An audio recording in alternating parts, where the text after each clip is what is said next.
بسم اللہ الرحمن الرحیم۔ السلام علیکم پیارے بچوں اور والدین حضرات، آج ہم مضمون جغرافیہ کا مطالعہ کریں گے۔ چھٹی جماعت کا مضمون جغرافیہ جو کل 10 اسباق پر مشتمل ہے، اس میں سبق نمبر 1 سے ہم شروعات کریں گے۔ سبق نمبر 1 ہے زمین اور کروی خطوط۔ زمین اور زمین کے تعلق سے جو فرضی خطوط اس پہ بنائے ہوئے ہیں اس کا مطالعہ کریں گے۔ زمین اور فرضی خطوط یا زمین اور کروی خطوط۔ ہمیں پتہ ہے کہ زمین ارتھ ایک بیضوی شکل رکھتی ہے، اور اس بیضوی شکل پر کہیں پہ اتار ہے، کہیں پہ چڑھاؤ ہے، کہیں پہ سمندر ہے، کہیں پہ زمین کا حصہ ہے، پانی اور خشکی کا حصہ ہے۔ اسی طرح زمین پر جاندار رہتے ہیں، اپنے حرکت انجام دیتے ہیں۔ زمین جغرافیائی نظریات سے کسی مقام کا زمین پر تعین کرنا ایک بہت ہی مشکل مسئلہ تھا، مگر جغرافیہ داں یا عالم جغرافیہ نے اس مسئلے کو حل کیا۔ زمین پر لمبائی، چوڑائی، اتار چڑھاؤ کی وجہ سے کسی بھی طرح کے خطوط کھینچنا یہ مناسب نہیں تھا۔ اسی نظریے کو، اسی بات کو سامنے رکھتے ہوئے ماہرین جغرافیہ داں نے محل وسعت اور کروی خطوط کا استعمال کیا۔ زمین کا رقبہ اگر ہم دیکھیں تو شمال سے جنوب تک اس کا رقبہ ہوتا ہے 12,714 کلومیٹر، اور مشرق سے لے کر مغرب تک کا زمین کا رقبہ ہوتا ہے 12,756 کلومیٹر ہوتا ہے۔ اس طرح زمین بیضوی بھی ہوتی ہے، اور یہ اپنے محور پر بھی گھومتی ہے، اور سورج کی گرد اپنے مدار میں بھی گردش کرتی ہے، گھومتے رہے۔ زمین کا اپنے محور پر گھومنا اس کی محوری گردش کہلاتا ہے، اور اپنے مدار پہ گھومنا اس کی مداری گردش کہلاتا ہے۔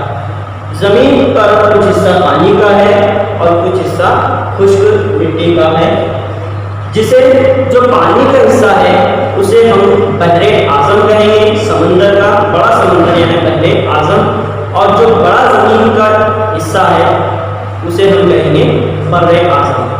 ہم دیکھیں گے یہاں کہ کل 7 بر اعظم ہیں اور 5 بحر اعظم ہیں۔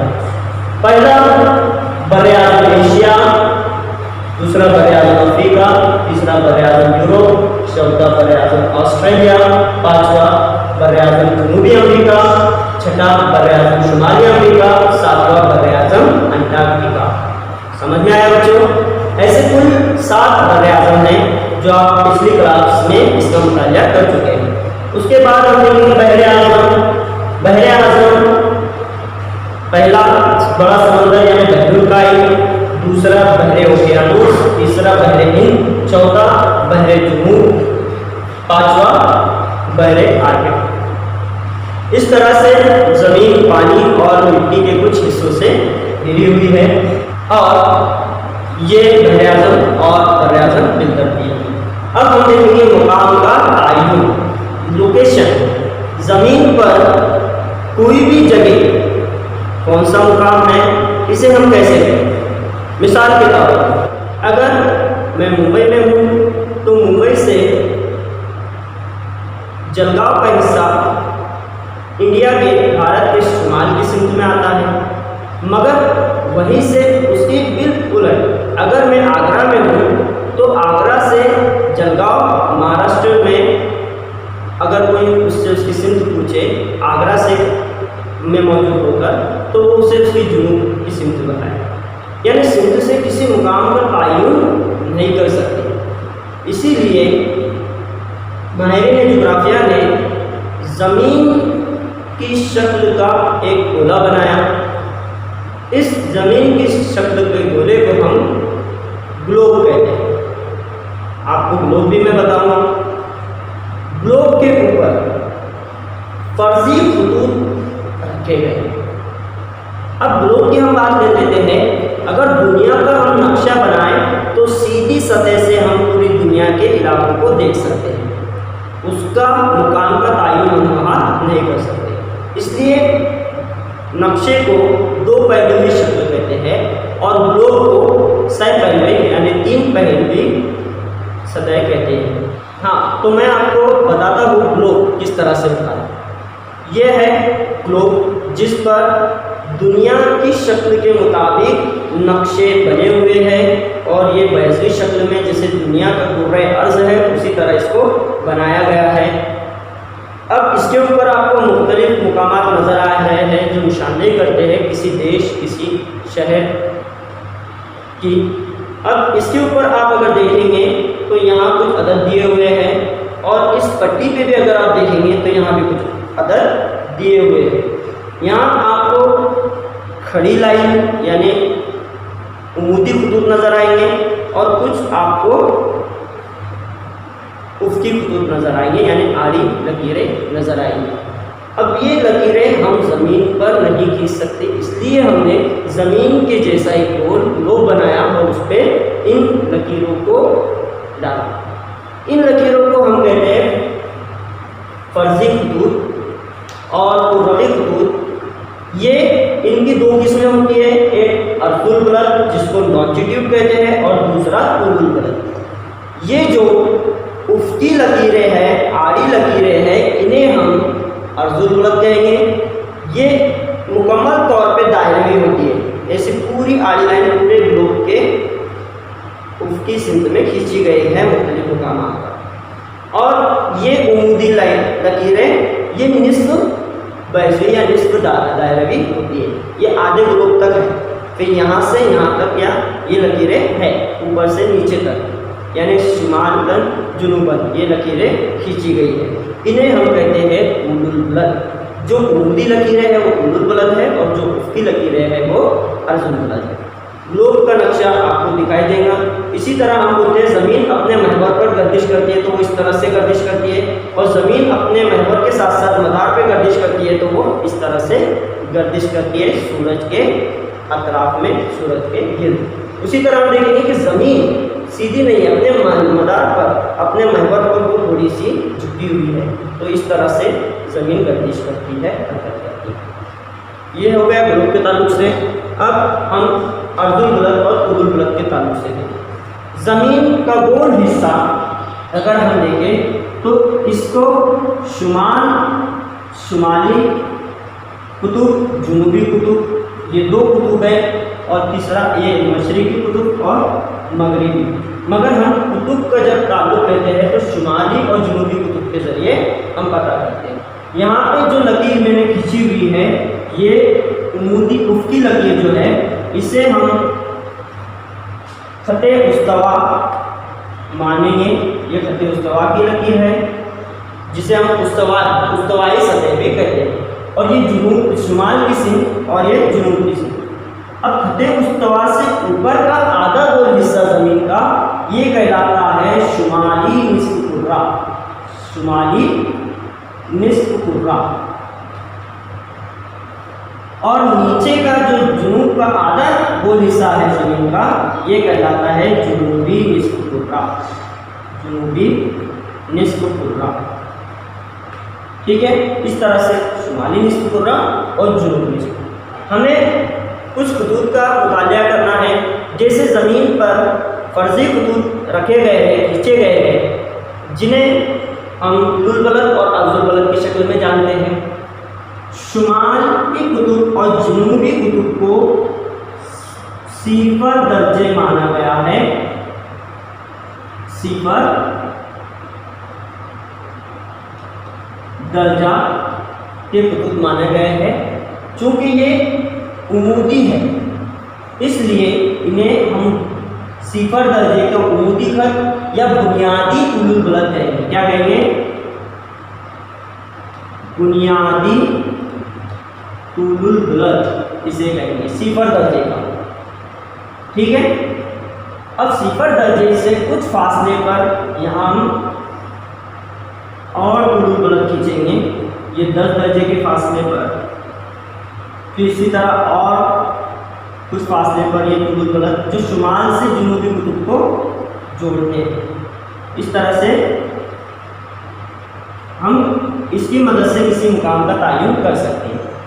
اسی طرح یہاں پر خطوط ہوتے ہیں جنہیں ہم افقی خطوط کہتے ہیں، آڑے خطوط کہتے ہیں، انہیں ہم عرض البلد کے نام سے جانتے ہیں۔ وہ اس سطح سے یہ خطوط یہاں پر کھینچے جاتے ہیں۔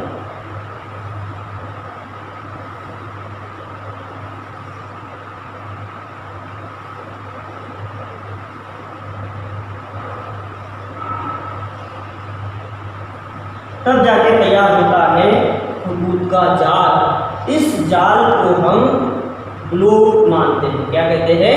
بلوک، جس پہ عرض البلد اور طول البلد بچھے ہوئے ہیں، موجود ہیں۔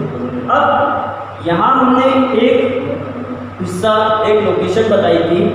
اب اس کو اگر ہم ناپتے ہیں تو یہاں سے 10 20 30 یہ درجے، یا پھر آسان طریقہ یہ ہے کہ جیسے ہمارا زمین کا مرکز ہے، یہ مرکز سے ہم کسی مقام کا تعین کرتے ہیں۔ یہ شمالاً جنوباً خط ہے اور یہ خط استوا ہے، یعنی بنیادی طول البلد اور خط استوا سے ہم کسی مقام کا تعین کر سکتے ہیں اور اس کے مدد وقت وسط معلوم کر سکتے ہیں۔ جیسے یہ اس علاقے میں مقام موجود ہے، تو اس علاقے سے ہم مرکز کی صرف ایک لکیر کھینچیں گے اور اس لکیر کا، اس نقطے کا زاویہ ہم یہاں پر تیار ہوگا خط استوا سے کی سطح سے۔ اس کو ہم شین، میم اور واو تسلیم کرتے ہیں، یعنی یہ کیا ہوا؟ زاویہ شین، میم اور واو یہاں پہ تیار ہوتا ہے۔ اس زاویے کی پیمائش کرنے پہ ہمیں پتہ چلتا ہے کہ یہ 30 درجے کا زاویہ ہے۔ کتنے درجے کا زاویہ ہے؟ 30 درجے کا۔ تو اس کے بالمقابل یہاں پر اسی طرح کا اگر خطوط کھینچے ہم تو یہاں یہ 30 درجے کا زاویہ بنے گا اور یہاں یہ زاویہ کتنے درجے کا ہوگا پھر؟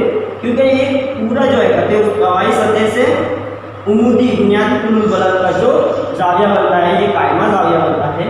قائمہ زاویہ 90 درجے کا ہوتا ہے، اس میں سے 30 درجے اگر نکل جائے تو بقایا 60 درجے کا زاویہ حاصل ہوگا، یہ بھی 60 درجے کا زاویہ حاصل ہوگا۔ اس طرح سے ہم اس مقام کا تعین کر سکتے ہیں کہ یہ شمال مشرقی حصے میں 30 درجے پر موجود ہے، ٹھیک ہے۔ اس طرح سے کسی بھی مقام کا تعین ہم کر سکتے ہیں عرض خطوط، طول البلد اور عرض البلد کے ذریعے، ٹھیک ہے۔ یہ خطوط ہمیں بلوک پر بھی نظر آتے ہیں۔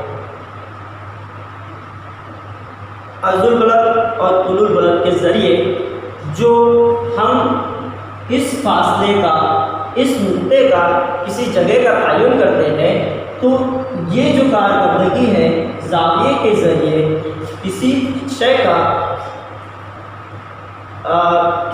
کا لوکیشن معلوم کرنا، مقام معلوم کرنا، یہ زاویائی فاصلہ کہلاتا ہے۔ کیا کہلاتا ہے؟ زاویائی فاصلہ کہلاتا ہے۔